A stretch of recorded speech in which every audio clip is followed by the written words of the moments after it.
আসসালামু আলাইকুম। রাজশাহীতে শুরু হয়ে গেল ৯ দিনব্যাপী বিভাগীয় বইমেলা। আজকে ৩১ অক্টোবর থেকে ৮ নভেম্বর পর্যন্ত ৯ দিনব্যাপী এই বইমেলাটি চলবে। আমরা কিন্তু প্রথমেই ৩১ অক্টোবরে বইমেলায় চলে আসি, যেটা রাজশাহীর কালেক্টর মাঠে এই মেলাটি হচ্ছে। এবং এটাই হলো মেলার গেট, এবং মেলা গেট দিয়ে প্রবেশ করার পরে আমরা মেলাটি কিন্তু অনেক বড় দেখতে পারি। অনেকগুলো স্টল রয়েছে মেলাতে, এবং সবাই আনন্দের সাথে বইগুলো কিন্তু পড়ছে। আসলে রাজশাহীর মধ্যে এটাই সবথেকে বড় বইমেলা, এবং এটাই হচ্ছে রাজশাহী বিভাগীয় বইমেলা 2025। এবং এখানে অনেকগুলো স্টল আছে যেখানে সবাই আনন্দে বই পড়তে পারছে। তবে একটি সমস্যা, সেটা হলো এখানে প্রচুর পরিমাণে কাদা। আসলে রাজশাহীতে ইতিমধ্যে 2 দিন বৃষ্টি হওয়ার কারণে এখানে একটু কাদা জমে গিয়েছে, যার কারণে আসলে একটু হলেও উপস্থিতি একটু কম।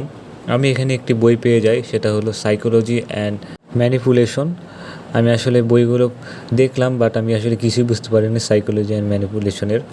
ভাবলাম এখানে পড়ে হয়তো ম্যানিপুলেশন শিখতে পারবো, বাট কিছুই বুঝতে পারিনি। এছাড়াও এখানে আরও কিছু ভালো ভালো বই আছে যেগুলো আপনারা পড়তে পারেন। তো সবাই মেলাতে আসার জন্য রাজশাহীর কালেক্টর মাঠে চলে আসবেন।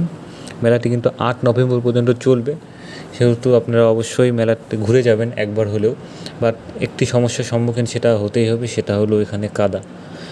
এটা আসলে আনন্দের কাছে এই কাদা কিছুই না, সবাই একবার হলেও ঘুরে যাবেন। এবং এখানে ছবি তোলার জন্য অনেক ভালো জায়গা রয়েছে, যারা আসবেন ছবিও তুলতে পারবেন। আজকে ভিডিও পর্যন্তই, ভালো থাকবেন, আল্লাহ হাফেজ।